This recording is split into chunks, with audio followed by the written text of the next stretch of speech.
어, 에베소서, 그 다음에 골로새서, 오늘 우리가 나눈 빌립보서, 그리고 성경에서 좀 뒷부분에 있는 그 빌레몬서, 요 네 개가 이제 성경에서 그 옥중서신이라고 불리우는 것들인데, 왜냐하면 그 본문 자체가 그걸 말하고 있으니까요. 저 뒤에 이제 빌레몬서부터 잠깐 보면, 히브리서 바로 앞에가 빌레몬서인데, 뭐 1장 1절에 그렇게 말하거든요. 그리스도 예수 때문에 감옥에 갇힌 나 바울과 형제 디모데가 우리의 사랑하는 동역자 빌레몬과 자매 아비아와, 그래서 아마 이 아비아는 빌레몬의 부인인 것으로 생각하는 사람이 많고, 그다음에 우리의 전우인 아키포와 그대의 집에 모이는 교회에 이 편지를 씁니다. 그러니까 이제 초대교회 많은 형태가 집에서 모이는 가정교회였던 것으로 우리가 생각하는 거죠.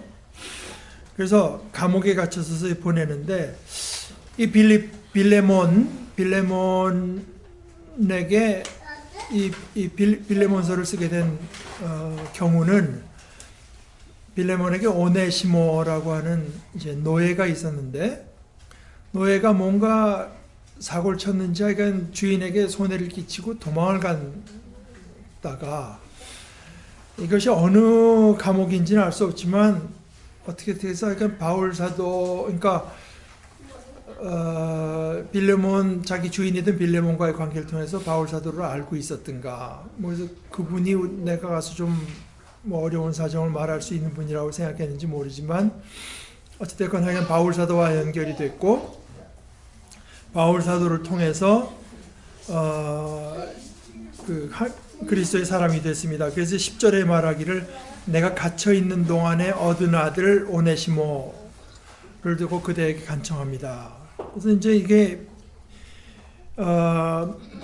오네시모가 감옥에 있는 바울을 통해서 그리스도를 주로 받아들이게 되고, 또 바울 사도를 섬기다가 바울 사도가 이제 오네시모를 다시 빌레몬에게 보내면서 오네시모의 편에 이 편지를 이제 들려 보내는 편지입니다. 그래서 이렇게 말을 하죠. 10절에 보면 내가 갇혀있는 동안에 얻은 아들 오네시모를 두고 그대에게 간청합니다. 그가 전에는 그대에게 쓸모없는 사람이었으나 이제는 그대와 나에게 쓸모있는 사람이 되었습니다. 나는 그를 그대에게 돌려보냅니다. 그는 바로 내 마음입니다. 이 사실 오네시모라는 이름 자체가 쓸모있다는 뜻이거든요. 그래서 이게 한국말로 번역하는 뭐 유용한 정도, 오네시모의 한국 이름은 유용한 정도 될지 몰라요. 그래서 돌려보내는데, 나는 그를 내 곁에 두고 내가 복음을 위하여 갇혀있는 동안에 그대를 대신해서 나에게 시중들게 하고 싶었으나 그대의 승낙이 없이는 아무것도 하고 싶지 않았습니다. 아무리 고상한 일이고 복음을 위한 일이라고 해도 자진해서 본인의 어떤 승낙이 없이는 이제 하고 싶지 않아서, 나는 그대가 선한 일을 마지못해서 하지 않고 자진해서 하기를 원하기 때문입니다. 그가 잠시 동안 그대를 떠난 것은 아마 그대로 하여금 영원히 그를 데리고 있게 하려는 것이었는지도 모릅니다. 비록 바울 사도가 참 사도고 남다른 수많은 계시를 그리스도에게로부터 받았지만, 이런 저는 참 15절 같은 말들에서 어떤 진실성 같은 걸 참 많이 느끼는데, 자기가 뭐 굉장한 어떤 신령한 진리를 다 깨달은 사람인 것처럼, 그가 잠시 동안 그대를 떠난 것은 아마 그대로 하여금 영원히 그를 데리고 있게 하려는, 아마도 없이, 아마라는 말도 없이 그대로 하여금 영원히 그를 데리고 있게 하려는 주님의 뜻입니다. 이렇게 말을 했을지도 모르죠. 그러나 아마 그런 것이었는지도 모릅니다. 이것은 이제 자기가 어떤 하나의 신앙인으로서 추측해보는 내용이기 때문에 이제 이렇게 말을 하는데, 이것이 참 신앙인으로서 어떤 그 균형 감각을 이제 가지기가 쉽지 않은 데인데, 제가 가끔 이야기하는 프레드릭 비크너라고 하는 이제 미국 본래 소설가인데요. 소설가인데 예수 믿게 돼 전혀 안 믿는 가정에서 태어났던 사람인데, 그래서 그 사람이 이제 목사가 돼서 나중에 뭐 휘튼 칼리지 같은 데 가서도 강의도 하고 하는데, 휘튼은 이제 시카고 쪽에 있는 그 기독교 학교고, 그래서 이 사람이 이제 동부에서 쭉 살던 사람인데, 이 사람이 충격을 받은 것 중에 하나가, 자기가 물론 신학교를 다니고 어떤 거기서 목사로도 일했지만 자기가 속했던 어떤 그룹이나 그 분위기와 위튼의 분위기가 너무 다른 거예요. 그러니까 위튼에 와서 하다 보니까 이 사람이 거기 학생들은 지난밤에 주님이 나한테 말씀해 주셨다, 뭐 이런 얘기를 서슴없이 하더라는 거야. 근데 자기는 자기 그룹에서는 그런 말을 안 한대요. 뭐 우리 한국 교회는 되게 좀 그 위튼 같은 분위기가 많이 지배하고 있죠. 주님이 나에게 그런 마음을 주시더라고요. 이런 얘기인데, 자기 동네에서는 그렇게 나한테 그런 마음이 들었다. 아마 주님이 주신 마음인지 모르겠다. 그냥 이런 것까지는 내가 생각할 수가 있으나 그것이 뭐 확실한 것처럼 주님이 내게 그런 마음을 주시더라고요. 뭐 이렇게까지 말을 하는 건 이제 이 사람이 후이튼에 가서 참 다르다 이렇게 이제 느꼈던 것 중에 하나인데, 우리가 신앙의 문제에서 확신을 갖는다는 것과 또 이런 식의 어떤 그 유보적인 태도, 그것은 주님의 일이지 나는 확실히는 알 수 없다. 이제 또 제가 가끔 인용하는 그 프레드 크레독 목사님이 자기가 목사가 되던 이야기를 쓰면서 그 서문에다가 이렇게 썼어요. 자기가 이제 쓰는 것은 진부한 표현을 빌자면 여자분들이 술 놓을 때 이렇게 술을 놓지 않습니까? 근데 여기는 아름다운 수가 놓아지지만 풍경이 이렇게 보면 아무 지저분하죠. 뭐 아무 모양도 없고, 이제 그것처럼 사실 자기는 위에 수가 놓아진 건 하나님의 영역이라고, 자기는 내가 마치 이쪽을 본 사람처럼 말을 하지는 않겠다. 이제 뭐 이런 식이죠. 그런데 다만 자기는 내가 그것을 볼 수는 없지만 나한테 일어나는 사건을 통해서 그것이 하나님의 손에서 뭔가 질서 가운데 아름다운 일이 생기고 있다고 하는 건 자기는 의심하지 않는다. 그러나 마치 그것을 본 사람처럼 말하지는 않겠다. 이제 그러는 건데, 뭐 그런 식의 이제 태도죠. 그가 잠시 동안 그대를 떠난 것은 아마 그대로 하여금 영원히 그를 데리고 있게 하려는 것이었는지도 모릅니다. 그러면서 이제는 그는 종으로서가 아니라 종 이상 사랑받는 형제로 그대 곁에 있을 것입니다. 그러니까 있을 것입니다라고 할 때 상당히 센 표현 아닙니까? 이미 그런 것이 일어난 것처럼, 물론 빌레몬에게 동의를 구하는 것이긴 해도, 그러나 보내는 메시지는 굉장히 이제 클리어하죠. 그러면서 17절에 다시 그대가 나를 동지로 생각한다면 나를 맞이하듯이 그를 맞아주십시오. 그리고 그가 그대에게 잘못한 것이 있거나 빚진 것이 있으면 그것을 내 앞으로 달아놓아 주십시오. 그러니까 바울 사도의 글을 가만 보게 되면 이 돈 문제에 대해서 굉장히 좀 조심스러웠던 걸 늘 보게 돼요. 그러니까 그 사람이 했으면은 다 잊어버리십시오 이런 것이 아니라 내 앞으로 달아놓으라 이렇게 얘기를 하기도 하고, 예루살렘 교회가 가난해졌다는 얘기를 듣고 다른 데를 이렇게 모금을 다녀가지고 할 때도 꼭 의심을 받지 않을 사람 하나를 둬서 이제 가져가고 뭐 이런 것들을 굉장히 철저하게 이제 하는 걸 볼 수 있는데, 그러면서도 내 앞으로 달아놓으십시오. 나 바울이 친필로 이것을 씁니다. 내가 그것을 갚아주겠습니다. 라고 말하면서 그 다음에 뭐라고 말하냐면, 그대가 오늘의 그대가 된 것이 나에게 빚진 것이라는 사실을 나는 굳이 말하지 않겠습니다. 그러니까 사실 성경의 다른 데서도 그렇지만 복음 전하는 자가 그 삭스를 받는 게 마땅하다. 여러분들이 예루살렘 교회에게 어떤 영적으로 빚을 졌다면 물질적인 빚으로 그 빚을 갖고 있는 것도 이제 인정해야 된다. 뭐 이런 식의 표현을 쓰는 건데, 이제 자기가 갚아는 주겠는데 이제 당신에게도 어떤 영적인 빚이 있다고 하는 것은 이제 생각해라. 이제 그런 얘기를 하는 거죠. 형제여, 나는 주님 안에서 그대의 호의를 바랍니다. 주님 안에서, 그리스도 안에서 나의 마음에 생기를 넣어 주십시오. 그러면서 또 한 번 나는 그대의 순종을 확신하며 이 글을 씁니다. 그러니까 나는 그대가 내게 말한 것 이상으로 해주리라고 하는 것을 압니다. 자, 이제 이런 것들을 보면서 이 짧은 편지가 성경에 들어있는 이유가 뭘까? 굉장히 좀 사적인 편지 같은데 이것이 최선 성경에 있는 이유가 뭘까 할 때 이제 뭐 이 기절에서 이제 자기는 이거 좋아한다 저거 좋아한다는 사람이 많습니다. 예를 들어서 아까 말한 것처럼 그대의 승낙 없이는 아무것도 하고 싶지 않았습니다. 그러니까 아무리 좋은 일이라고 해도 자진해서 해야 된다. 그것이 신앙의 원리다. 이런 걸 이제 강조하는 분들도 있고, 또 아마 조금 더 큰 토픽으로는 우리가 그리스도를 믿고 진정으로 믿었을 때 그것이 미치는 영향이라고 하는 것이, 사실 그 당시엔 주인과 노예 관계라고 하는 건 얼마나 참 그 사회 질서에서 굉장히 중요한 부분 아닙니까? 근데 그런 것이 그리스도 안에서 새로 얻은 어떤 그 새로운 관계 속에서 어떤 면에서 파괴가 되는 거죠, 사실은. 그러니까 그는 종으로서가 아니라 종 이상으로 곧 사랑받는 형제로 그대의 곁에 있을 것입니다.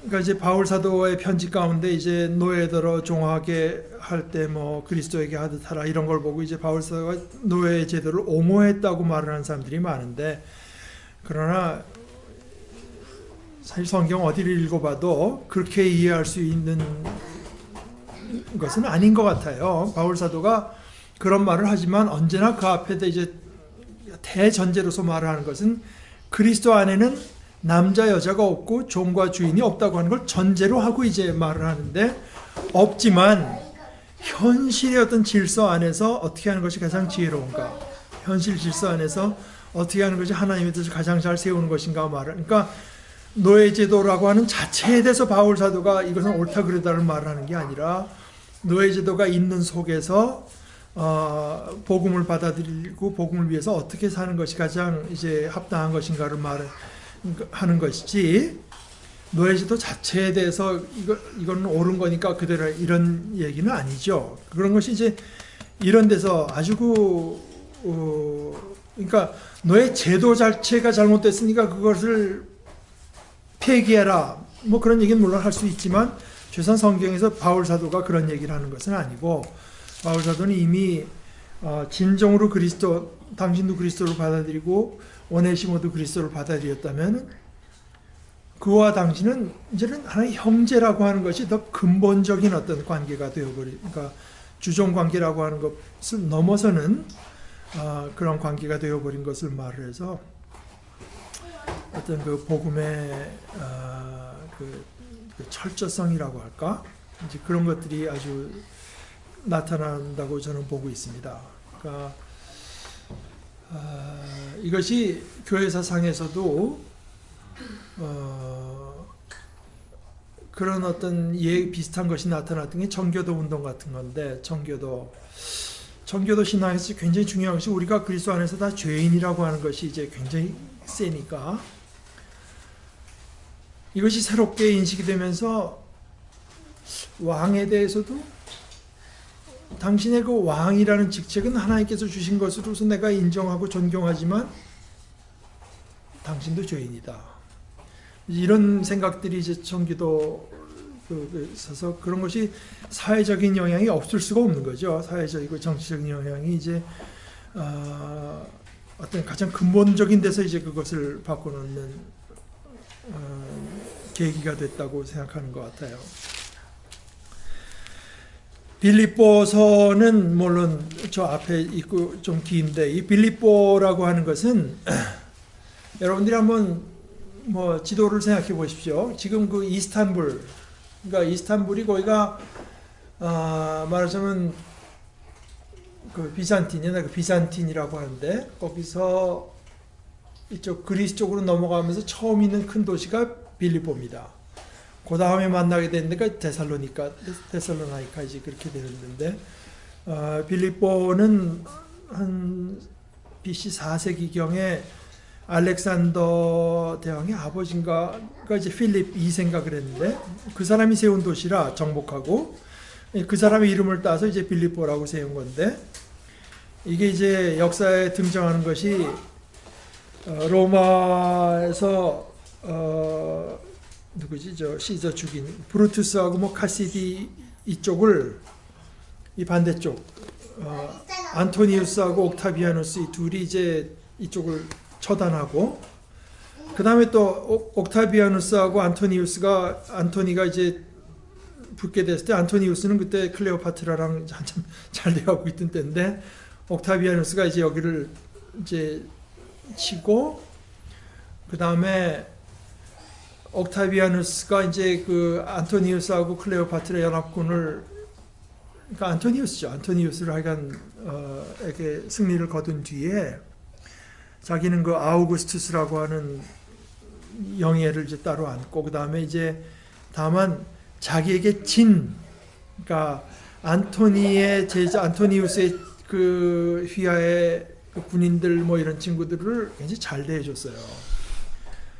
이 빌립보라고 하는 데가 살게 하면서, 빌립보는 특별한 그때 이제 식민지 콜로니인데, 그러니까 이 콜로니라고 하는 거는, 식민지라고 하는 거는 로마와 똑같은 권한을 누리는, 그러니까 로마의 법이 그대로 이제 작용하고, 그래서 아주 특별구 빌립보는.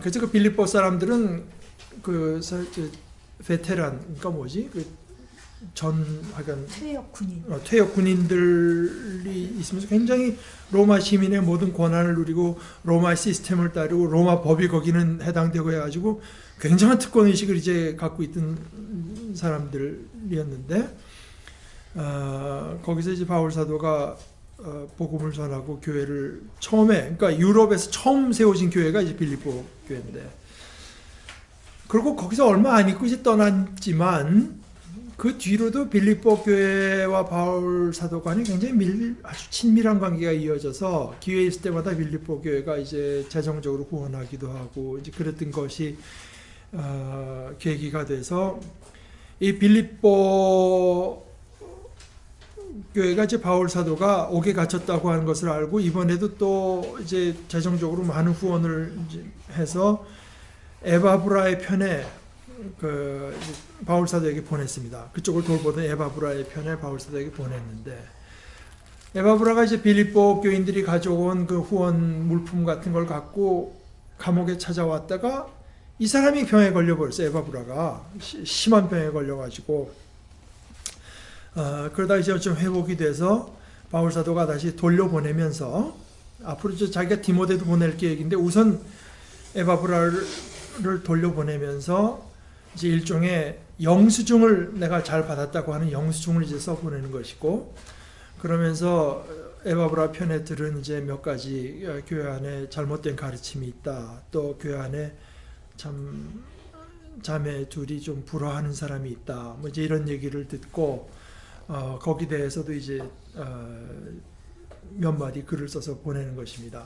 첫째는 이게 바울 사도가 지금 옥에 갇힌 거는 이제나 저제나 사형 선고를 받을지 모르는 엄중한 상황이라, 거기 대해서 빌립보 교회가 격정하고 있는 것이 바울 사도의 첫째 관심사였고, 그다음에 이제 에바브라가 이제 아팠기 때문에 에바브라의 그 소식도 전할 겸 이제 어찌됐건 에바브라의 편에 온 여러분의 물품 잘 받았다고 하는 그런 이야기, 그다음에 이제 교회의 어떤 그 분열이 분열까지 불화가 있는 이야기, 그 다음에 이제 그 잘못된 가르침, 할례를 주장하고 이제 이랬던 사람들에 대한 가르침을 이제 섞어서 하나의 편지로 보냈는데, 이게 뭐 상당히 이제 아름다운 편지죠.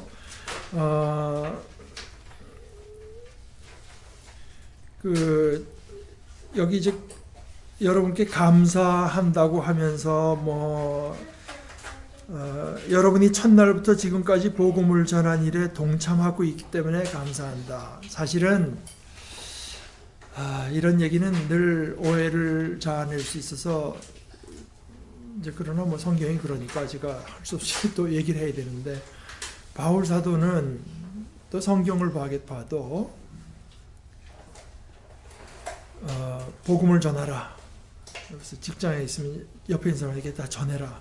이런 얘기는 잘 안 합니다. 사실 한 번도 안 합니다.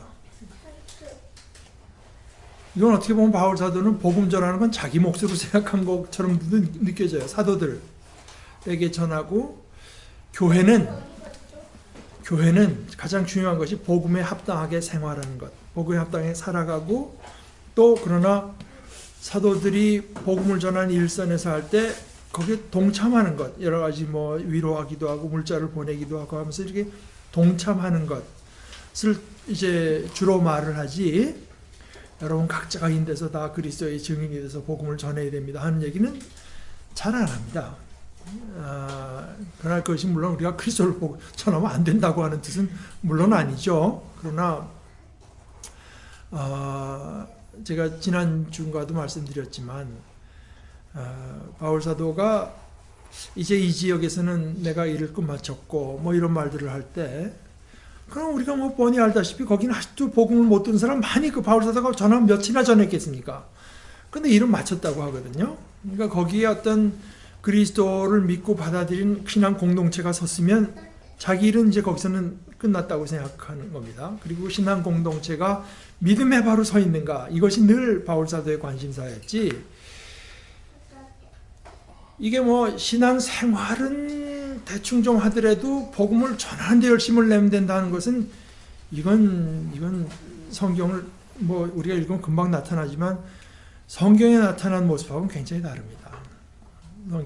바울 사도가 심혈을 기울여서 늘 많은 부분을 공들여서 쓰는 것은, 우리들이 그리스도를 통해서 하나님께로부터는 은혜에 합당한 삶을 살고 그런 모습을 보이는 것이 우선 첫째로 이제 중요하고, 그러나 이렇게 이런 식으로 이제 복음을 전한 일에 동참하고, 그리고 뭐 그리스도의 이름으로 산다고 하는 자체가 그리스도를 증거하는 삶이 될 수밖에 없잖아요. 사실은 왜 그렇게 사느냐고 할 때 너무 그리스도 때문이다, 이제 이런 식으로 자연스럽게 전도하는 거지, 평신도들의 역할이라고 하는 것이 괜히 길 가는 사람 앞에 가서 옆에 가서 예수 믿으십시오 하고 소리 지르는 것은 사실 성경이 말하는 거하고 많이 다릅니다.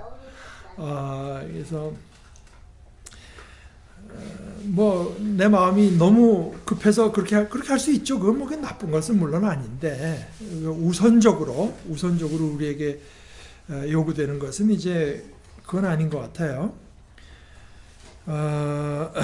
7절에 보면, 여러분 모두는 내가 갇혀 있을 때나 복음을 변호하고 입증할 때, 디펜더하기도 하고 이제 입증하기도 할 때 내가 받은 은혜에 동참한 사람입니다.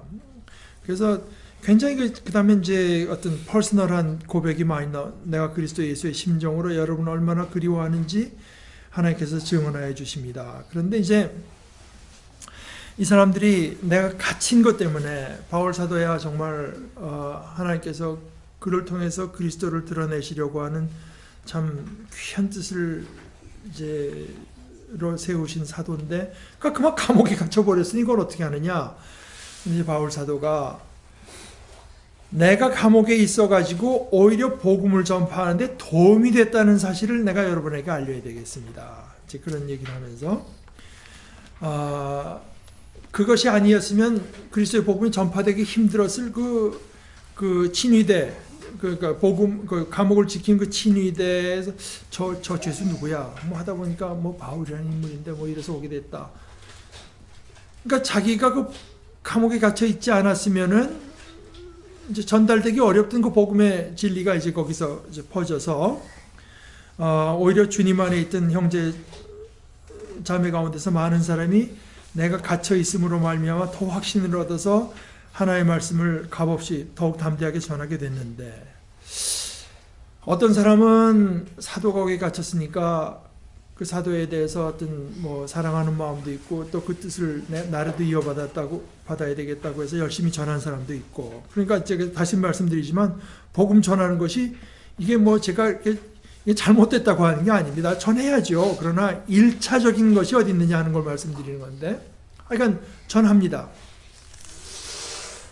그런데 어떤 사람들은 바울 사도에 대해서는 삐딱한 마음을 갖고 있어가지고 그동안 이 복음의 일이 됐던 것이 바울이라고 하는 인물 때문이 아니다. 저기 갇혀 있을 때 그게 아닌 걸 내가 보여주겠어. 그리고 이제 그래갖고 열심히 전하는 겁니다. 그러니까 바울이 없어도 복음의 일은 된다 하는 걸, 그런 걸 보여주기 위해서 전하는 사람들도 있다. 그래서 어떤 사람은 시기하고 다투면서 그리스도를 전하고 어떤 사람은 좋은 뜻으로 전합니다. 그래서 시기하고 다투면서 하는 사람들은 경쟁심으로 그 불순한 동기에서 그리스도를 전합니다. 그들은 나의 감옥 생활에 괴로움을 더하게 하려는 생각을 품고 있습니다. 그럼 바울 사도의 생각은 어떠냐? 상관없다.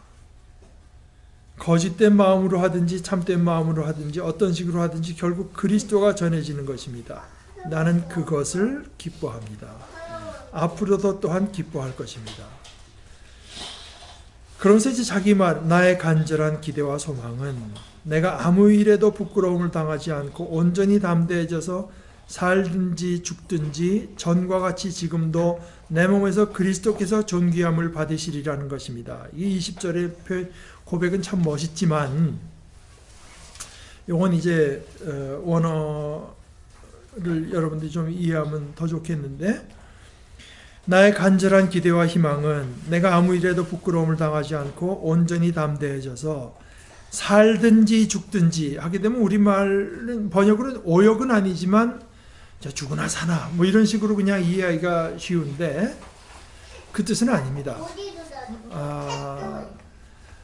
그 헬라어에 이제 n이라고 하는 전치사를 썼는데 그것이 이제 대개 사람들이 동의하는 것이 그 인스트루멘탈, 도국격 전치사. 그러니까 내가 사는 것을 가지고 쓰든지 죽는 것을 가지고 쓰든지 전과 같이 지금도 내 몸에서 그리스도가 존귀함이라기보다 번역대로 그대로 하자면 magnify, 그리스도께서 더 커지시는 것입니다. 그러니까 내 몸이라고 하는 건 뭐 어떻게 보잘것없고 뭐 몇십 년 있다 썩어질 몸인 게 틀림없어도, 그러나 이 몸이 그리스도가 이 천한 몸을 통해서 매그니파이드, 얼마나 크신 분이라고 하는 것이 드러나는 것입니다.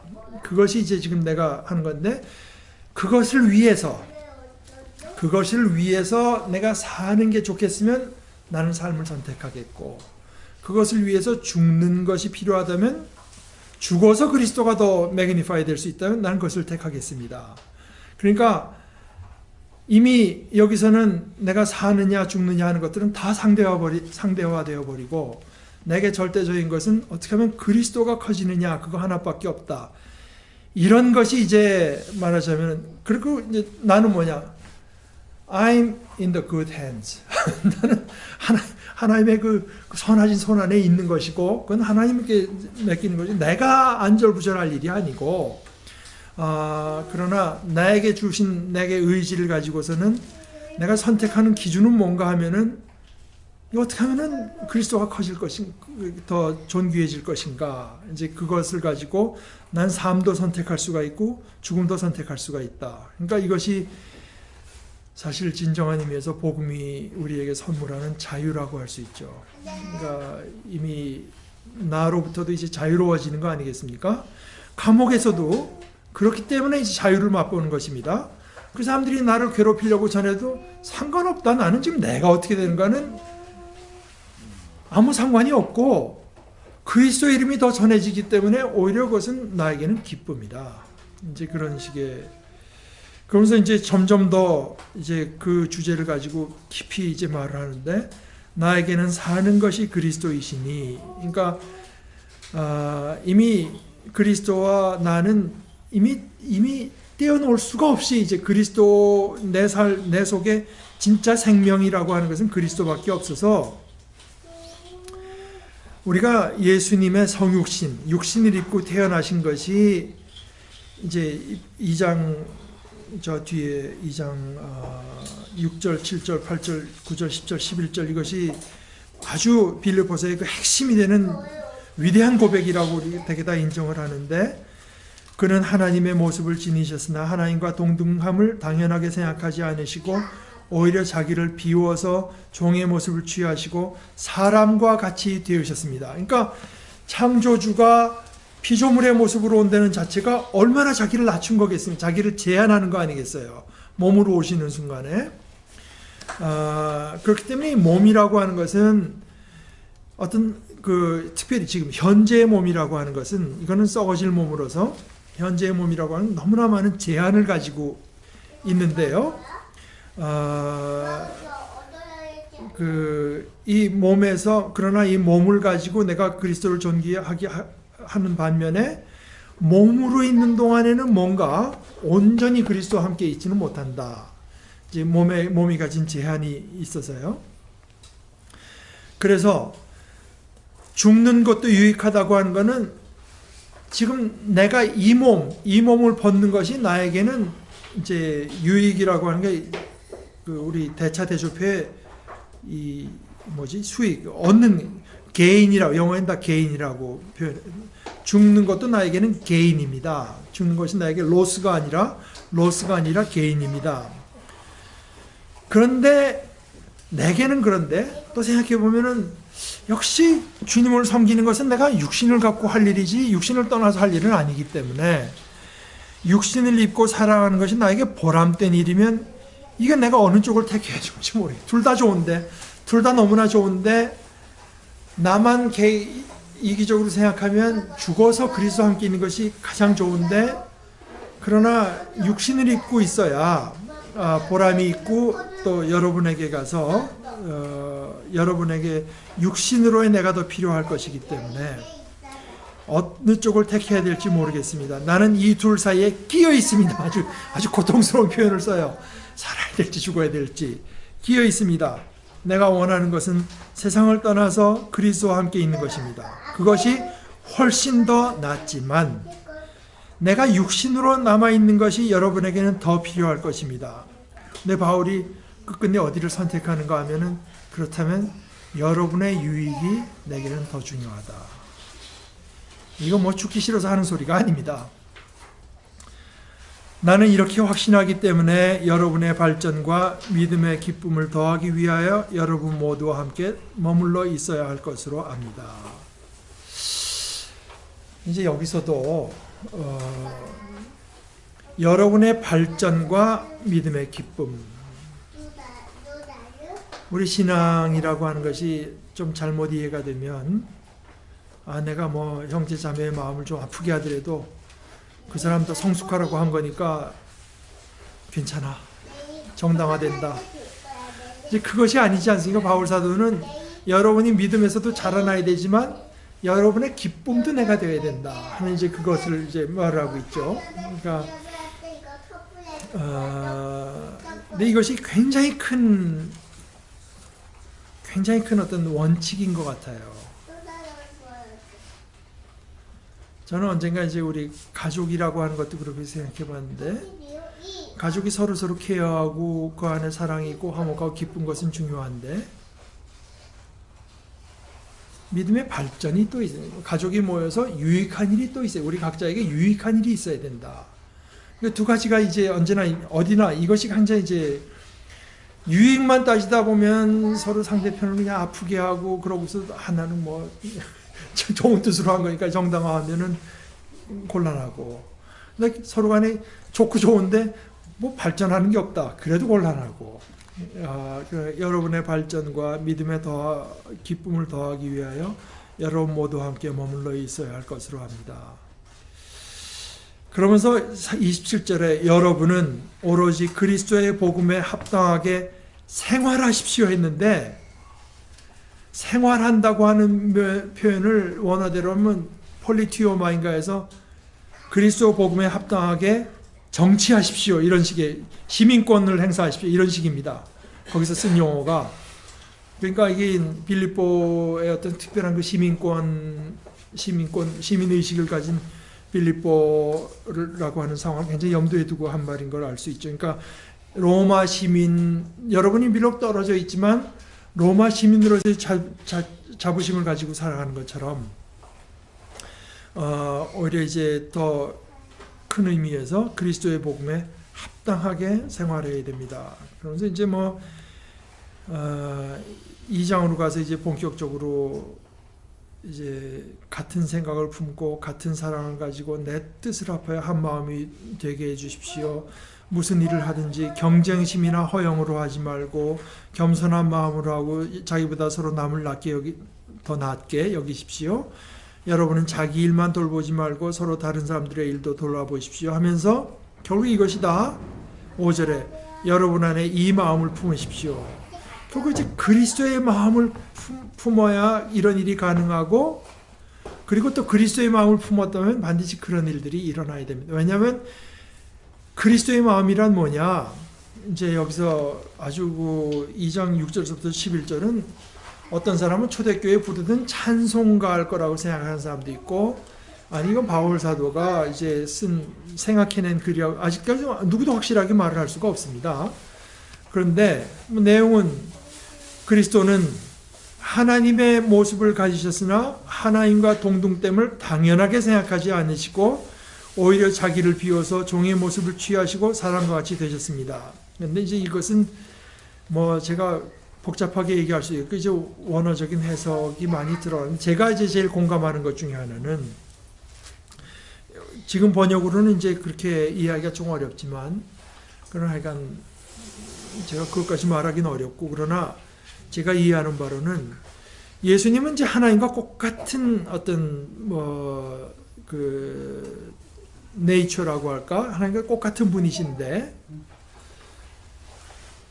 그러니까 하나님과 똑같다고 하는 거를 예수님은 뭘 꽉 잡아야 될 걸로 생각하지 않으셨다. 보세요. 예수님이 하나님과 똑같은데도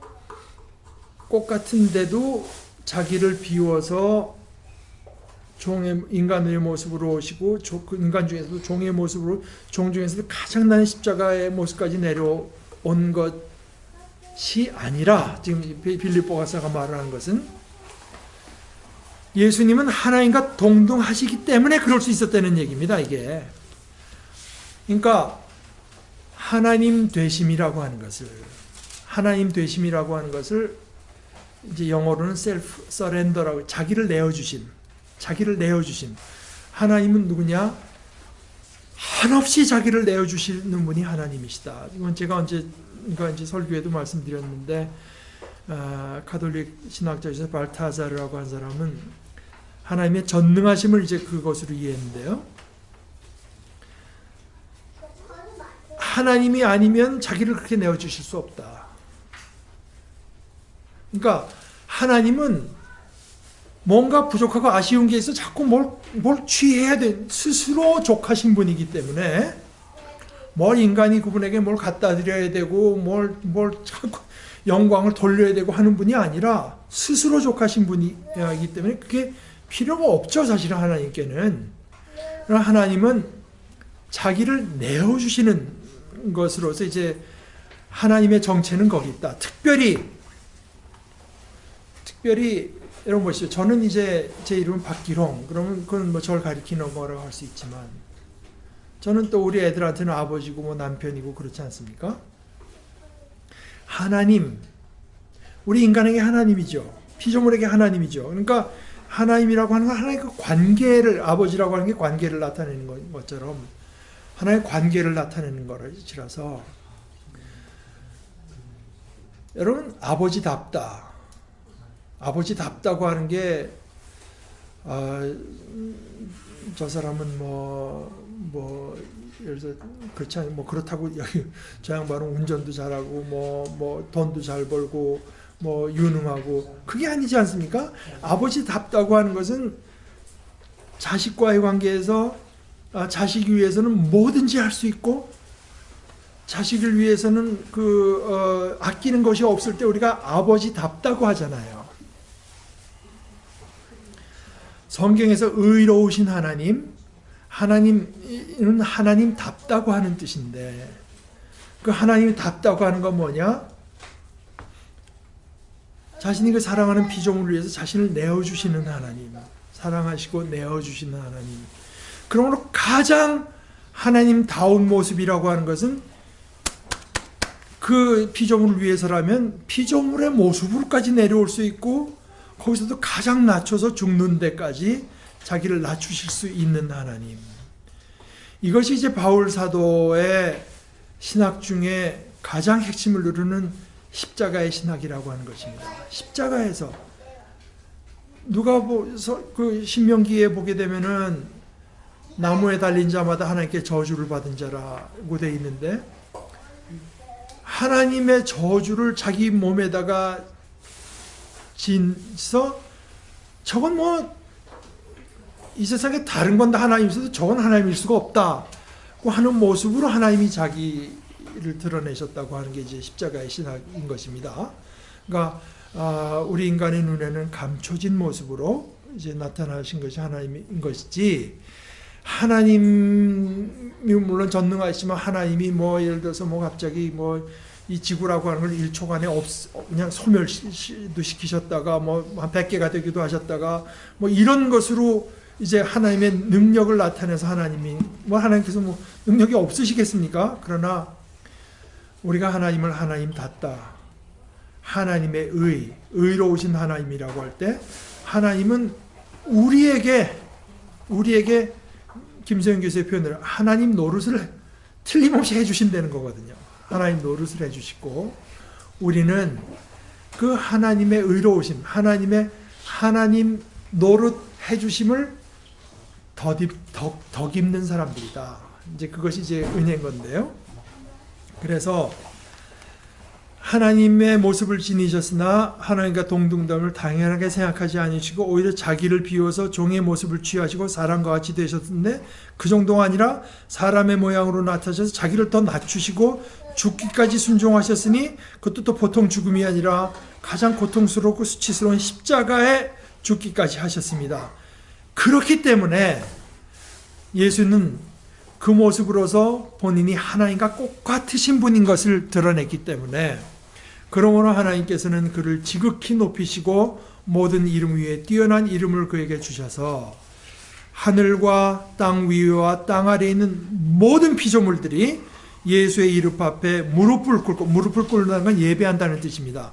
예수의 이름을 예배하고 모두가 예수 그리스도는 주님이시라고 고백하여, 이건 아주 굉장히 과격한 표현입니다. 왜냐하면은 빌립보는 다 시저를, 로마 황제를 주라고 고백하고 있는데, 거기다가 이제 하는 거예요.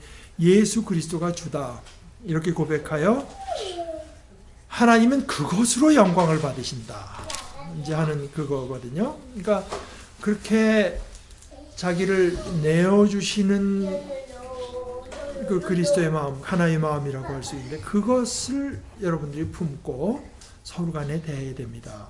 이제 그런 얘기를 하는 것입니다. 뭐 빌립보서는 이제 내용이 너무 많고 우리가 뭐 다 말하기는 어렵고, 그 다음에 이거 12장 12절에는 하나님 여러분 안에서 활동하셔서 여러분으로 하여금 하나님을 기쁘시게 해드릴 것을 염원하게 하시고 실천하시는 분이십니다. 실천하게. 그러니까 우리가 하나님을 기쁘시게 하게 하고 싶다는 마음을 품는 것도 하나님의 작품이고, 또 그것도 실제로 할 수 있도록 하는 것도 하나님의 일인데, 그럼 인간의 일은 없나? 염원하는 것도 또 우리 일이고 실천하는 것도 또 우리 일입니다. 그래서 아까 바울 사도가 그랬잖아요. 빌레몬에게 내게 빚졌다는 얘기는 내가 굳이 안 하겠다. 그러니까 이제 인간이 하는 일도 언제나 이제 있는 것입니다. 그러나 하나님께서 하시기 때문에 12절에 그런 표현이 나오는 거죠. 두렵고 떨리는 마음으로 자기의 구원을 이루어 나가십시오.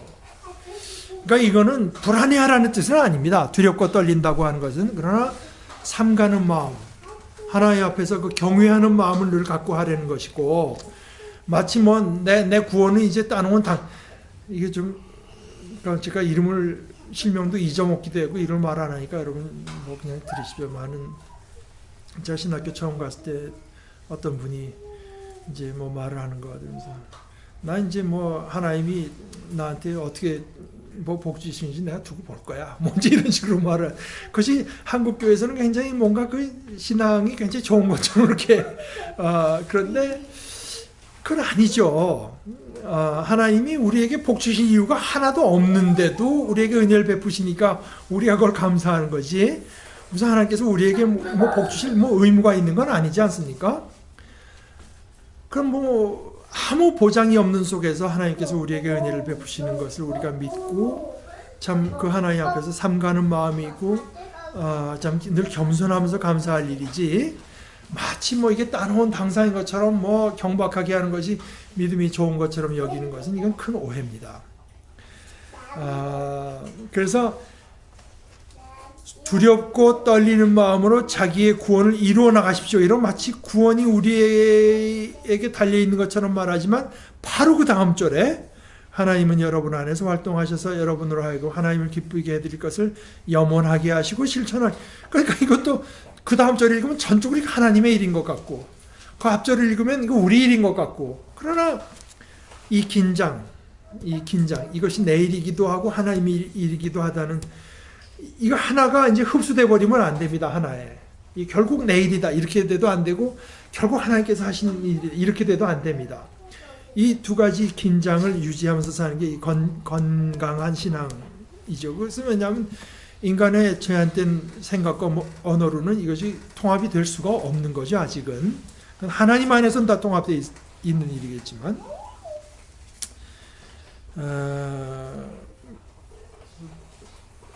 3장에 가서는 이제 개들을 조심하고 악한 일꾼들을 조심하고 살을 잘라내는 할례를 주장하는 자들을 조심하라고 하는데 바울사도 이건 여러분들이 참 원어를 말하자면 톰이 자른다는 뜻입니다. 아나토미 해부학인데 그 잘라내는 거거든요. CT의 그 T 컴퓨터라이즈 토모그램이라 CT가 몸을 이렇게 잘라서 보는 거거든요. 톰은 자르는 건데 할례는 페리토메입니다. 둘레. 그러니까 남자들 생식기에서 이제 그 피부를 페리토메인데 바울 사도는 뭐라고 말하냐면은 거기 사람들에 대한 어떤 이제 열을 받은 거죠. 그 페리토메 하다가 칼이 좀 미끄러져서 카타토메 했으면 좋겠다는 거예요. 말하자면 그냥 피부만 잘라지는 게 아니라 생식기가 잘라지면 좋겠다는 식으로 아주 참 극렬한 표현을 쓰는 겁니다. 그런데 이제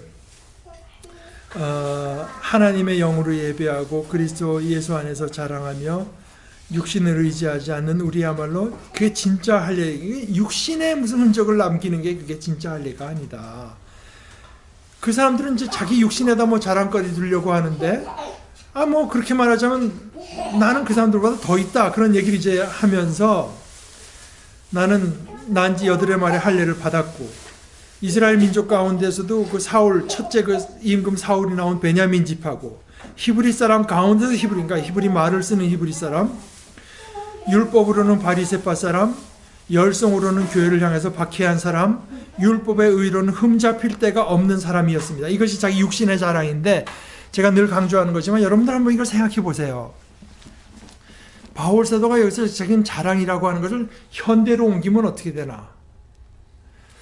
내가 무슨 뭐 서울대학교 나와서 뭐 하버드에 가서 거기서 뭐 1등 수석 졸업하고 이런 얘기가 아닙니다. 바울 사도가 말을 하는 것은 전부 다 종교적인 얘기인 거예요. 현재로 옮기자면 우리 집이 지금 4대째 5대째 예수를 믿어서 우리 집안에 뭐 어떻게 되고 나는 시간 날 때마다 뭐 몇 살 때 장로가 돼가지고 뭐 시간 날 때마다 내가 무슨 선교여행을 다니고 이런 거를 지금 육신의 일이라고 말하고 있는 것입니다. 이게 진짜 바울 사도가 경계하는 것은 뭐 내가 세상적으로 얼마나 잘 나왔고 돈을 잘 벌고 우리 집이 재벌집이고 뭐 우리 집 뭐 이런 얘기를 하는 것이 아니 그런 건 논외. 그런 거면 당연히 그런 건 뭐 거론할 필요도 없고 종교적인 자랑거리를 말하는 거예요. 종교적인 자랑거리. 그러나 나는 내게 이루었던 것은 무엇이든지 그리스도 때문에 해로운 것으로 여기게 되었습니다. 그뿐만 아니라 내 주 그리스도를 아는 지식이 가장 고상함으로 나는 그 밖의 모든 것을, 그러니까 이것도 이제 그게 뭐 해로운 건 아니지만 그것이 내가 그리스도를 얻는데 하나의 자랑거리로 서서 오히려 그런 것들이 뭔가 걸림돌이 될 수 있기 때문에 그게 다 내게는 말하자면 이제 배설물처럼 변처럼 느낀다는 거거든요. 여긴다는 거거든요. 나는 뭐 내가 뭐 이 세상에서 무슨 뭐 선교적인 업적을 남기고 뭐 종교인으로서 뭐 이런 것이 아니라 내가 원하는 건 딱 하나밖에, 그리스도를 얻는 건 하나밖에 없다. 그리고 그리스도의 그 부활의 능력을 내가 얻는 것, 그거 하나. 그러니까 그 신앙의 어떤 초점을 맞춰간다고 하는 것이 굉장히 중요하고, 신앙의 초점을 흐려놓는 것이 여러 가지 그 종교적인 일일 수 있다고 하는 걸 우리가 이제 늘 명심할 필요가 있습니다.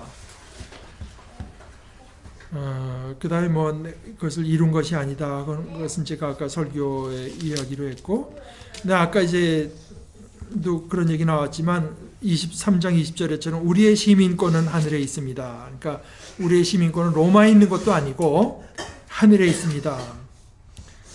그곳으로부터 우리는 구주로 오실 주 예수 그리스도를 기대하고 있습니다. 그분은 만물을 복종시킬 수 있는 권능으로, 그러니까 사실 만물을 복종시킬 수 있는 그 뭐 전능한 권능으로 우리의 비천한 몸을 변화시키셔서 자신의 영광스러운 몸과 같은 모습, 여기서 몸이라고 하는 말을 우리가 좀 주의해 봤으면 좋겠어요. 몸. 우리를 영광스럽게 되게 하신다가 아니라 우리의 비천한 몸을 이제 변화시키셔서 자신의 영광스러운 몸과 같은 모습이 되게, 그러니까 우리는 앞으로 영원히 살 거지만 영혼으로만, 우리가 앞으로 그래서 다 영혼으로 살 게 아니라 몸을 입고 산다. 몸이 없는 영혼은 없습니다. 말하자면 뭔가, 그러나 지금처럼 이렇게 제한이 있고 그냥 늘 저렇게 독감에 걸려서 고생하고 약해져야 되는 몸이 아니라 영광스러운 몸, 보람 있는 일을 하면 할수록 몸이 뭔가 더 즐거움을 주는 몸, 괴로운 것이 아니라 그런 몸, 뭐 어떤 형태의 몸인지는 모르지만 역사상에 단 한 번 그 몸이 나타난 것은 그리스도께서 부활하시고 40일 동안 이 땅에 계실 때 우리가 본 것밖에 없는데, 그 몸이 되게 하실 것입니다. 그건 뭐 우리 인간의 한계를 뭐 한없이 넘어서는 것이고, 그러니까 그 일을 이루려고 하면은 첫째는 그 일을 방해하는 모든 세력을 굴복시킬 수 있는 그리스도의 전능하신 능력으로만 되는 일이시고, 그리스도께서는 반드시 그것을 이루실 것이다. 뭐 너무 이야기가 그러면서 이제 4장 4절서부터는 여러분들 외워도 좋을 것입니다. 그런데 이제 김세현 교수라니까 독일에서 공부할 때 그랬대요. 그 바울 이제 빌립보서를 공부할 때인데 학생 하나에게 교수가 빌립보서의 주제가 뭐냐 그랬더니 그 학생이 기뻐하라. 교수가 아니 그게 다냐? 그랬더니 좀 더 자세히 말하라 그랬더니 항상 기뻐하라. 교수가 그거 너무 짧잖아요. 다시 말하라 그랬더니 내가 다시 말하노니 기뻐하라. 그랬더니 이제 주 안에서 항상 기뻐하십시오. 다시 말합니다. 기뻐하십시오. 왜냐하면 여러분의 관용을 모든 사람에게 알리십시오. 주님께서 가까이 오셨습니다. 그러니까 이거는 정말 참 믿음의 경주를 하는 사람의 특권이죠. 주께서 얼마나 가까이 있는가를 알 수 있고 느낄 수 있는 거. 그래서 주께서 가까이 있기 때문에 아무것도 염려하지 말고 모든 일을 염려 대신 기도와 간구로 하고 여러분이 바라는 것을 감사하는 마음으로 하나님께 아뢰십시오. 아뢰면, 그리하면 사람의 헤아림을 뛰어넘는 하나님의 평화가 여러분의 마음과 생각을 그리스도 예수 안에서 지켜줄 것입니다. 이게 이제 우리가 바라는 것과 좀 반대입니다. 우리는 하나님께서 내게 평화를 주시면 내가 좀 기도도 할 수 있고 감사도 할 수 있을 것 같다고 하지만, 바울 사도는 기뻐하면서 그리스도께서 내게 베풀어 주신 은혜를 생각하고 염려하지 말고 기도하면 기도하면 그때 우리의 모든 어떤 언더스탠딩, 헤아림 이런 걸 뛰어넘는 하나님의 평화가 그리스도 예수 안에서 우리 마음도 지켜주시고 생각도 지켜주실 것이다. 이제 그런 얘기입니다.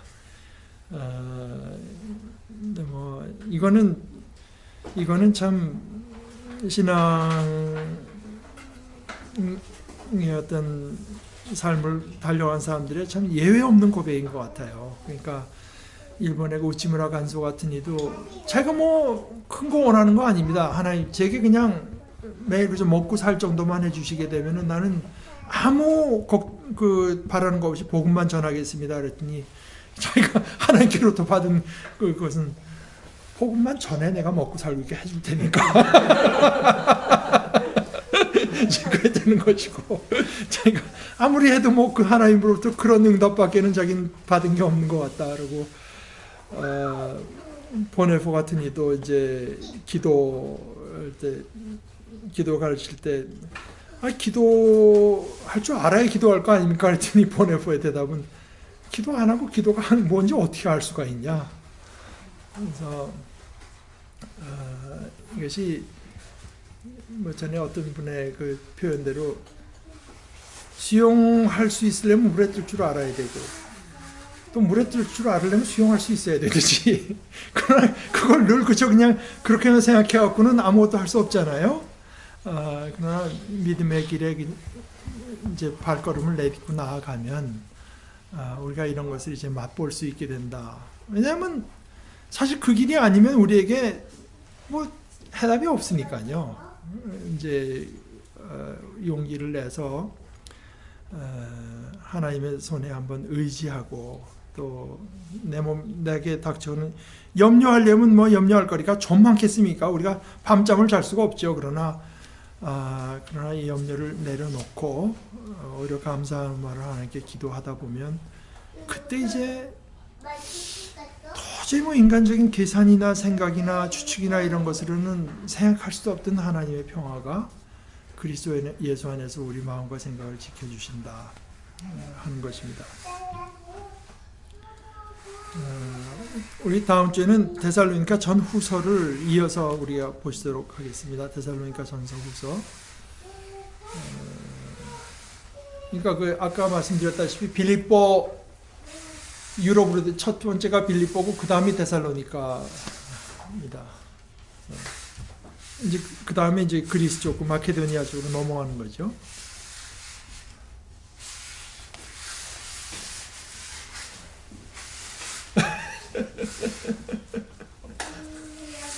여러분들 뭐 혹시 뭐 나누실 내용이 있으면 같이 나누시면 좋겠어요.